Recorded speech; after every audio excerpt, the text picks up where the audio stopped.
Nos visita el senador Aníbal Fernández. ¿Cómo le va, senador? Buen día. ¿Cómo le va? ¿Cómo está usted? ¿Bien? Bien, por suerte. Ahora nos va a contar un poquito del Mundial de Hockey, que estuvo ausente unos días por ese tema, pero antes de eso, bueno, una semana complicada después de haber tenido momentos así un poco de incertidumbre, pero finalmente tras el anuncio de la presidenta, el fin de semana comienza entonces a pensarse cómo cumplir con los pagos previstos a partir de este fallo, ¿no? Pero que todo está concatenado con el mismo pensamiento. Primero razonemos, y la sociedad o los televidentes que nos están viendo deben saber que toda esta deuda donde se hace un esfuerzo sobrehumano para poder cumplir no fue contraída por este gobierno, ni un solo centavo, fue contraído por otros gobiernos, e inclusive buena parte de ello por la dictadura. La presidenta, tanto Néstor Kirchner como la presidenta, han intentado por todos los medios de trabajar fuertemente en esa quita, y después de la quita en el canje, la primera parte en el 2005 aceptó el 76% y el resto para llegar a 92.4% en el 2010, con lo cual lo que se hizo fue un trabajo muy responsable en donde se está poniendo por sobre todas las cosas la voluntad de la mayoría.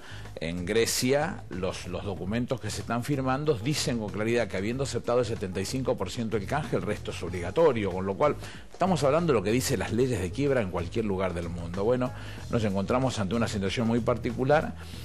Lo más fácil para la presidenta es, una decisión mía, una expresión mía, hubiese sido no hacer nada, es decir, llevar las cosas de la mejor manera, que el próximo gobierno se haga responsable de lo que sucede. Demasiado esfuerzo se hizo hasta acá. Sin embargo, la presidenta en Rosario fue muy gráfica.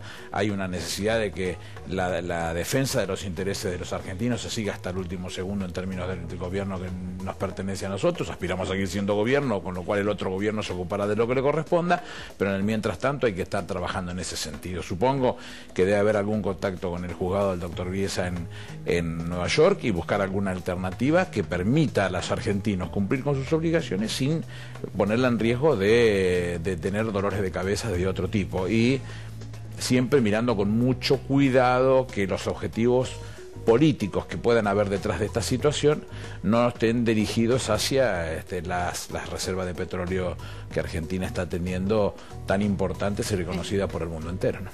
Senador, mientras tanto, internamente algunos datos que hablan de caída en el consumo en algunos rubros básicos, como es alimentos y comida, el tema de impuestos a las ganancias que sigue acosando bastante el sueldo de un sector de los trabajadores. El tema de impuestos lo hemos charlado. Sí, lo hemos charlado ya, pero digo, siempre volvemos a la misma situación. La presidenta de la Nación es la que monitorea el momento oportuno en donde el impacto que genere el subir el mínimo no imponible para que sean menos la cantidad de contribuyentes comprendidos por el pago de impuestos a la ganancia tiene que ver con una buena parte del dinero que va a retirarse del mercado y que impide que los que están en trabajos informales ingresen al trabajo informal. Alguna vez he contado que en Francia hasta en algún momento se prohibieron las horas extras para facilitar el trabajo formal.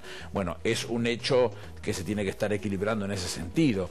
En todo caso, cuando este gobierno fortalece el mercado doméstico de consumo, lo que está haciendo también es fortaleciéndolo a través de aquellos que tienen trabajos informales, con lo cual están esperando a la puerta para que se les abra a ingresar al trabajo formal en algún momento.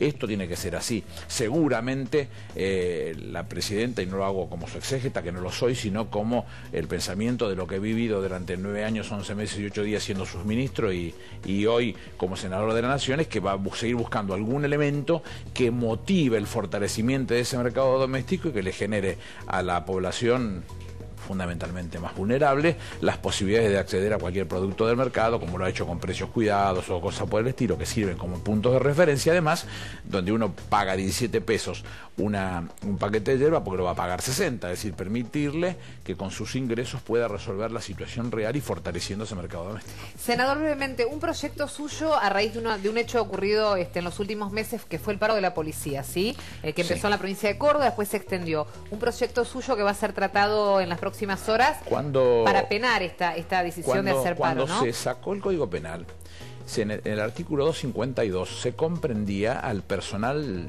de la administración pública que por cualquier razón dejara de trabajar y perjudicar un servicio. Ponemos un ejemplo burdo, pero un señor que siendo los trenes del Estado, yendo de Buenos Aires a Bariloche, decidirá a la mitad del camino bajarse del tren y no seguir conduciendo esa formación. Un ejemplo de esa característica. Lo comprendía el 252. Cuando se deroga el estatuto, el régimen penal para los militares. Había que definir qué sucedía cuando un militar no cumplía con su tarea, porque en definitiva es un empleado público también. Y se agrega un segundo párrafo, el artículo 252, donde se habla cuando un militar deserta, cuando esa deserción genera algún tipo de daño o cuando esa deserción pueda generar muertes. ¿Qué sucede en esos casos? Bueno, en esos casos se habla lo mismo que se hablaba antes. Una parte es la pena y otra parte la inhabilitación. También en el primer caso era lo mismo.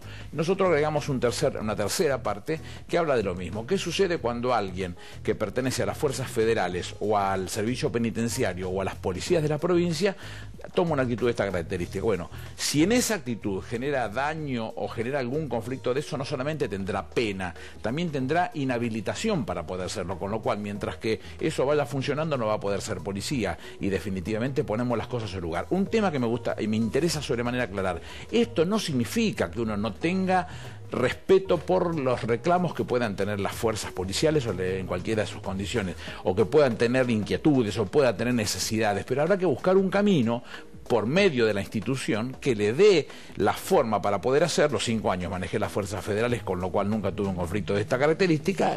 La autoridad política deberá tener las orejas bien abiertas para saber lo que está sucediendo y escuchar lo que necesita saber de qué está pasando. Por eso no minimizo ni tiro por la borda los reclamos que puedan tener, pero que se canalicen por la vía que corresponde. Las armas y los uniformes el pueblo se los otorga para que cuide de la vida, los bienes y la libertad de los ciudadanos, y eso no se puede dejar de lado. Una línea antes de despedirlo del Mundial de Hockey, que está muy contento con la actuación argentina. Fuimos muy preparados para jugarla en el mejor nivel.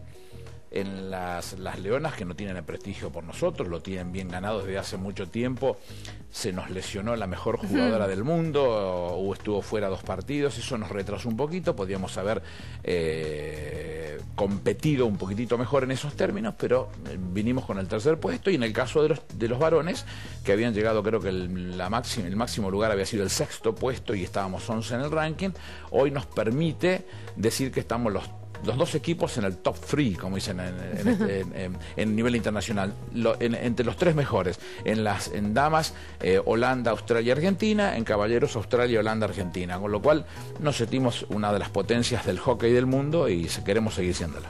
Gracias, senador. Hasta la semana que viene. Nos vemos. Seguimos en Baires. Gracias, Miel. Y a propósito de los grandes recuerdos deportivos que citaba el senador, hay uno que cumplió 28 años y me parece que hasta ahora nadie ha podido igualarlo, Dani. No, es este gol. Yo me ponía a pensar qué estaba haciendo ese día. Estaba en la casa de mi abuela, mesa grande con toda la